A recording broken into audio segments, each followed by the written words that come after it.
So I have like this right now is like a very uh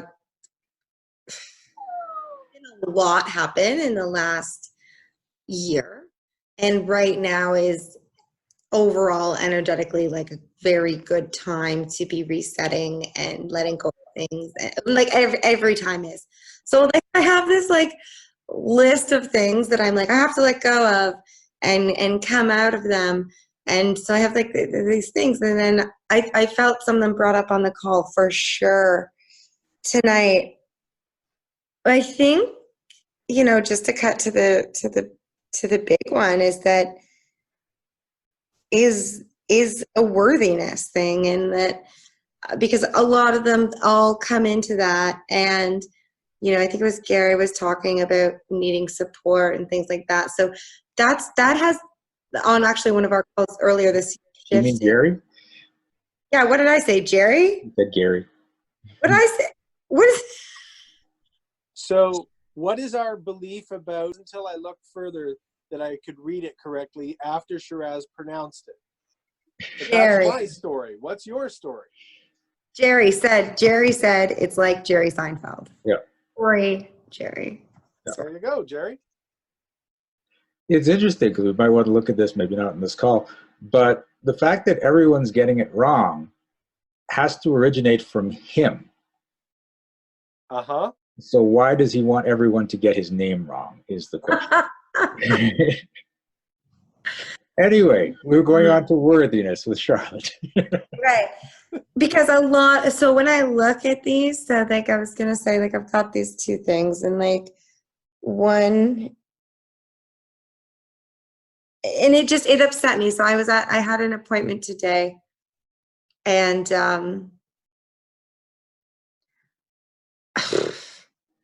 I get very annoyed about, and I find lately irritable, but I try not to even think about it. But when I go to the appointment and then I get like a prescription, and then I'm like, why do I have to be like this? Like, why do I have to be, I don't want to be like this, but I'm scared to not take, my medications and things like that. But I get annoyed because I had to take the day off. I had to drive to Toronto. I had to go to like see a specialist that I had to wait 2 months to see. And I don't know, I just get like kind of frustrated, and I feel like, and that plays into the worthiness too, right? And then I worried that I won't have the family that I want. And I think there's some fear. And on the radio show actually that I listened to, you had told a story about a woman not having kids because she was scared that the kids were going to get picked on or something. Oh, yeah. Think about that, like hit me. So I have all these like unrelated fears, or I think it all comes into like, if you asked me, and I think like, you know me, and I mean, I'm probably more honest in this environment, but I don't think a lot of people would think that I'm not I don't think I give the impression or live my life as if I'm not a confident person, but at the core of it, I have these like weird fears and insecurities. Okay. How many of those are yours? Oh, shit. Uh-huh. Well, part of the first, so first thing comes up is my mother. And then the second thing that comes up is that when I get upset about being sick or having, illnesses, whatever, I don't even think of it as illness. I think of it as like a condition, yes. And that when I get upset about it, it's like a resistance to her, because she liked, in my opinion, in my view, right? I don't know, I'm in her head, but like she totally did the thing where she was a victim, like victim. That's how she got everything. That's how she lived her whole life. Okay. And so I'm like, I don't want to have to be sick. I don't want to take these fucking pills. Like, I don't want to keep a job. I have to have this job so that I can get my drug coverage, so that I can, like, that's very upsetting to me. And I worry relationships and people finding out, and like. Okay. So there's two things there. Calm down now. Okay. So there's two things. Number one, are you willing to step out of your mother's story of sickness and victimhood? Yes.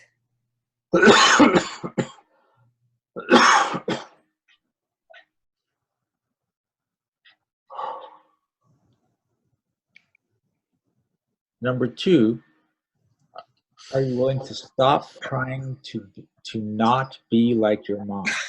It's happened, but this. Yes, yes, yes, yes. Oh, Okay. For the people on the call that don't get what I just asked there, because you just heard her describe her mom and I said, stop trying not to be like her. When you're trying not to be like something or someone, your focus is on the thing you're trying not to be like. And law of attraction states you will create more of that or become more of that or attract more of that. Also, if you're trying not to be like anything, you are not trying to be you, you're just trying not to be that thing. so Okay. it's not the first, and not to say that like I've had huge shifts around this too. Yeah, but And there's layers to it that we have to push through. yeah, because I know I've had to work on it before, but it's not there yet, you know. I'm trying. I want. Yeah, and this is the thing. This is we have these beliefs and we get out of these beliefs, but sometimes we slip back because they were comfortable. We can also slip back because there is an addiction to them. And there are four ways we create addictions to a story and a belief. Again, I go through this in the book, but you actually have a chemical addiction, a neurological addiction, a subconscious addiction, and an energetic addiction.